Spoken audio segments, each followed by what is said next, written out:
Another day, another luto. Luto lang pala tayo ng French toast. Almusal natin. Yan, naglagay ako ng itlog, gatas, nilagyan ko rin ng cinnamon powder. Tapos, halu-haluin. Yan, haluin na mabuti. Yan, okay na yan. Parang ganyan. Tapos yung tinapay naman. Lagyan ng cheese. Lagyan ng ham. Lagyan uli ng cheese. Lagyan ng ham. Para masarap. Tapos, saraduin ng isang tinapay. Tapos, ilagay sa egg mixture. Tapos, pipirituin na natin. Maglagay ng butter.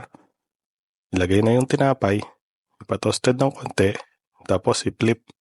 Tapos, okay na yan. Baling sobrang itlog. Pinirito ko pala. Yan, pinatong ko sa taas. Tapos, lagyan na natin ng honey. Follow for more.